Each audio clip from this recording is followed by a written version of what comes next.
সন্দেশখালীতে জনরোষ, এবার শওকত মোল্লার মুখে উস্কানির তত্ত্ব।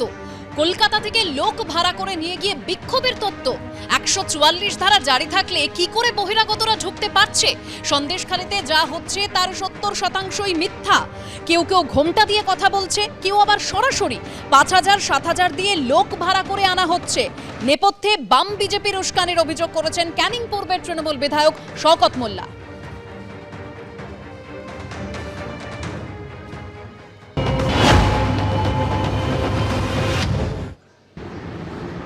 কলকাতা থেকে ভাড়া করে নিয়ে আসছে লোক 5000 10,000 20,000।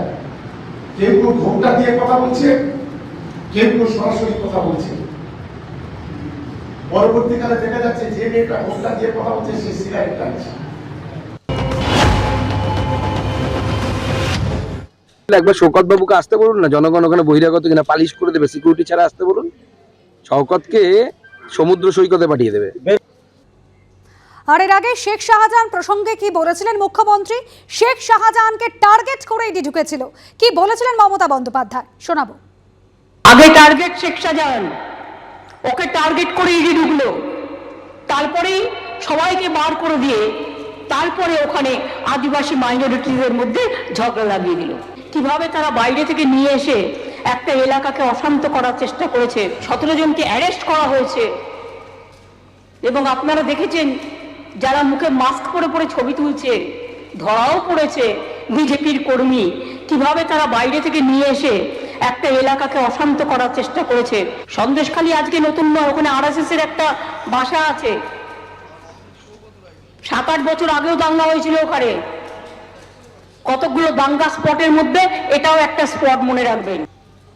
আর শেখ শাহজাহান প্রসঙ্গে অভিষেক বন্দ্যোপাধ্যায় কি বলেছিলেন শুনুন। শেখ শাহজাহান কি করেছে? আমি তো যেদিনকে ঘটনা ঘটেছে শেখ শাহজাহান ছিল বলে আমার জানা নেই। কিছু লোকের বিক্ষোভ আমি দেখতে পেয়েছি, আমি জানি না। তবে যে ঘটনাটা ঘটেছে অনভিপ্রেত এবং এই ঘটনাটা না ঘটলেই ভালো হতো। যে ঘটনাটা সেদিনকে তার বাড়ির বাইরে ঘটেছে, এটা কে ঘটিয়েছে তো তদন্ত ছাড়া বলা যাবে না। এবং তো কেস তো সাবজুডিস, অলরেডি ইডিও মামলা করেছে, অলরেডি সিট গঠন করে তদন্ত হচ্ছে। তো যতক্ষণ না তদন্তে কোনো রকম কোনো ফয়সালা হচ্ছে, আমি কি করে বলতে পারি এর পিছনে কে আছে? আমি তো গণৎকার নই, জ্যোতিষ নই। আর এই শেখ শাহজাহান প্রসঙ্গে তৃণমূলে অন্যান্য নেতা মন্ত্রী বা বিধায়করা বিভিন্ন সভায় কি কি বলেছিলেন দেখুন। ভারতবর্ষের স্বাধীনতা সংগ্রামীদের দিনের পর দিন ব্রিটিশ সাম্রাজ্যবাদ খুঁজে পায়নি। এখনো পর্যন্ত বহু রাজ্যে বহু ক্রিমিনাল ঘুরে বেড়াচ্ছে। সবসময় যে খুঁজে পাবেন এর কোনো মানে নেই।